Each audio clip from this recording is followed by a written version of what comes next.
state of our district is this: we are facing reality.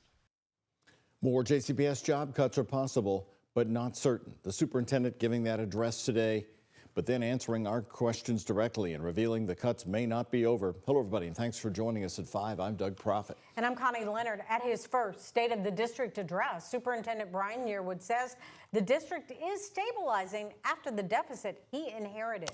Ian Hardwitt and our senior photojournalist Alyssa Newton covering it and then asking him directly afterwards, will there be more cuts? That when you inherit a $188 million deficit, people stop asking you how you're doing. They start asking you, how is the deficit coming along? And they offer lots of prayer. At the JCPS State of the District, Superintendent Brian Yearwood faced the music. Is the district done with job cuts? I would love to say that we're done with job cuts. However, we have to make sure that our budget deficit is handled. We're still negotiating about $30 million. Those negotiations include cost of living bonuses for union teachers. Maddie Shepard represents them.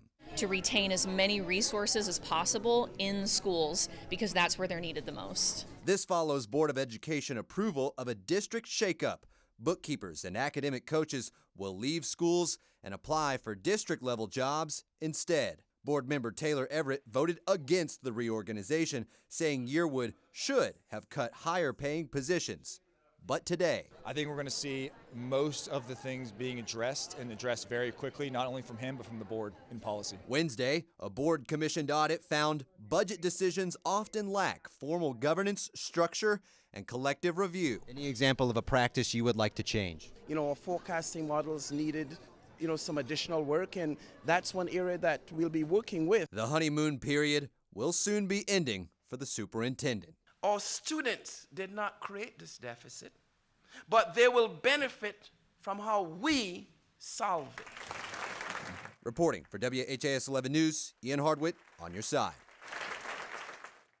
On academic progress, so important, Yearwood promised every student will see at least one grade level of improvement every single year by tracking reading and math test scores more closely. Yearwood also said the district can get ahead on school maintenance. Currently, it's $2.5 billion behind.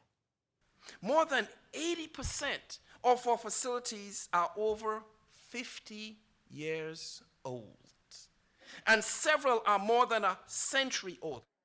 Now, it's worth noting the budget for building projects is by law separate from the general budget that's having a deficit crisis.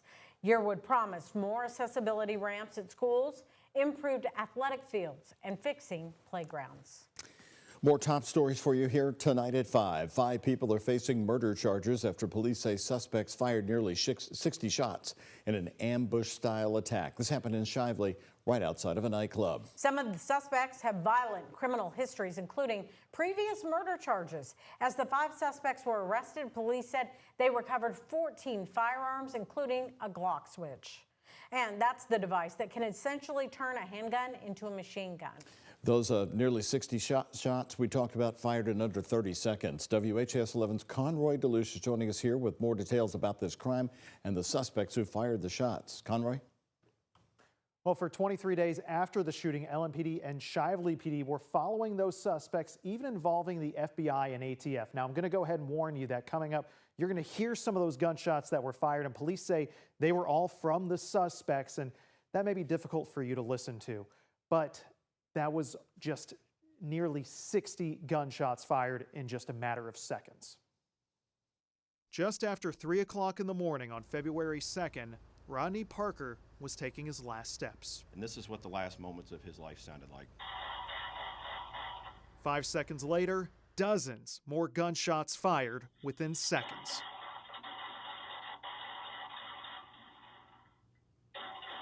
But we wanted you to hear it because it demonstrates the complete disregard for human life.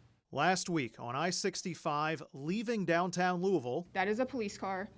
It is going to use what we call a grappler. And using that device, LMPD stopped a stolen car.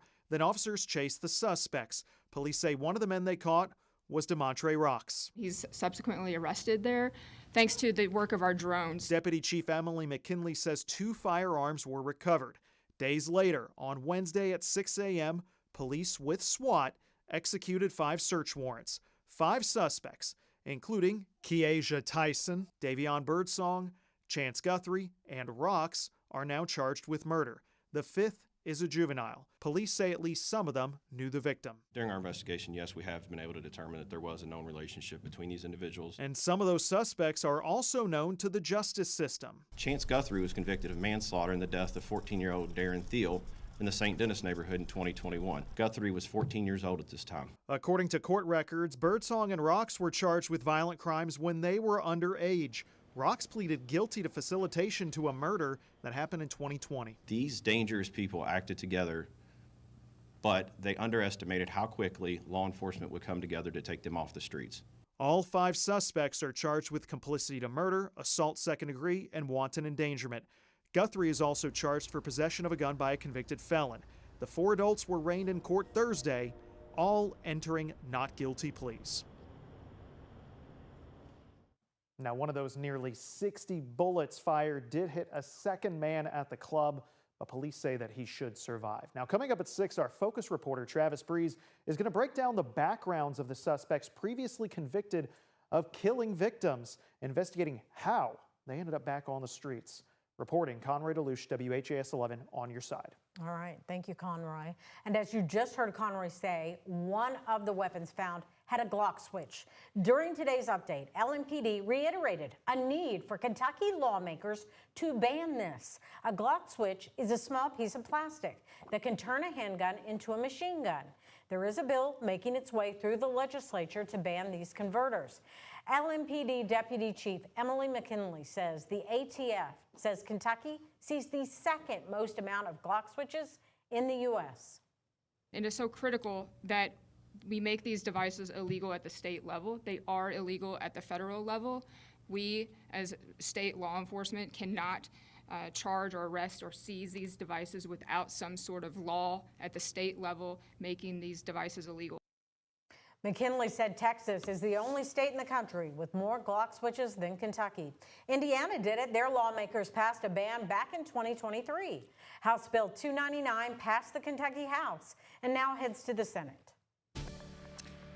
Windows open day today. It got really warm, and the only question we have going into the weekend, do we need an umbrella or do we need snow boots? Yeah. Come on, Mallory. That's the only question. Both in It's the that time 7-day of year. forecast, right. I don't think you're going to need the snow boots next week, but we do have a wintry mixed chance. We have a little bit of everything in our 7-day forecast, which you'll see coming up in about 10 minutes or so. But right now, you need the sunglasses. That's what you need. As we take a live look from our U of L Health Bachman Auto Group camera here over the Ohio River. Just a fantastic Friday, right? We had some patchy fog this morning. That lifted very quickly. We've been left with sunny skies, temperatures well into the 60s all across Kentuckiana. Light winds, and we are running anywhere between about 10 to 15 degrees warmer than this time yesterday. Max HD satellite and radar, extremely quiet all across Kentuckiana, hardly a cloud in sight. And we are looking at a nice Friday evening. If you have dinner plans, expect temperatures to dip down into the 50s as that sun is setting, and we'll have overnight lows cool off into the 40s, still running slightly above normal for this time of year. Clear and quiet tonight, mostly sunny tomorrow. Could see a spotty shower tomorrow night after reaching the 60s again. We cool off for Sunday, and then we are tracking that chance for a wintry mix Monday morning. I'll have more details on that coming up in our 7-day forecast. Mallory, thanks so much. Nearly 3 years after a Meade County, Kentucky woman was found murdered in her home, investigators say they are not giving up. Today in Brandenburg, law enforcement and family members renewed their plea for answers in the death of Rhonda Ebersold. 48-year-old was found dead in her bedroom in July of 2023 after deputies responded to check on her at her house. Authorities say a glass door had been shattered. No arrests have been made, but investigators say they continue to follow up on every single lead. Family members say Rhonda had no enemies and that she loved her community. Detective Danny Connell says with the Meade County authorities, says Rhonda's daughter Shelby says the family is still searching for answers. I think it's time that the community puts forward information that they can, because somebody knows something. Somebody somewhere knows something and maybe they just haven't felt comfortable coming forward, but this was a real person. She was a mother, a grandmother, a sister, a friend, a member of this community, and it's time. Investigators say several agencies, including state and federal, are helping with this case. There is a $3,000 reward for information that leads to an arrest. Anyone with tips is urged to contact the Meade County Sheriff's Office or their local law enforcement agency.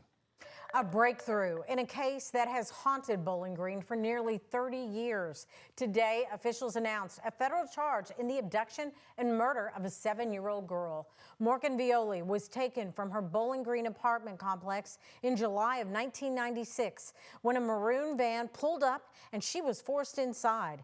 That van was found months later and Morgan's body was discovered in White House, Tennessee. Authorities say a hair found inside the van recently tested positive for DNA linked to 62-year-old Robert Scott Froberg, a man who had escaped prison and was traveling through the area at the time. William Kurtz, FBI special agent, says these kinds of cases create a big impact on communities. Not a week has gone by in the last 30 years that we haven't received tips and information related to Morgan's abduction. This is a reflection of the community's engagement and level of commitment to finding justice for Morgan. Today's charging of Robert Froberg for Morgan's abduction and murder is a culmination of almost 30 years of investigative efforts by numerous agencies and law enforcement personnel in Kentucky, Tennessee, Ohio, Alabama, and Pennsylvania. Froberg has been serving time in Alabama since 1996, and prosecutors say they plan to bring him to federal court where he could face life in prison or the death penalty if convicted. 5 states, including Kentucky, in the hot seat over voter registration data. The governor weighing in and responding to the president promising free and fair elections. And here's a check of today's Kentucky Lottery jackpots. Mega Millions, $458 million. Powerball, $238 million.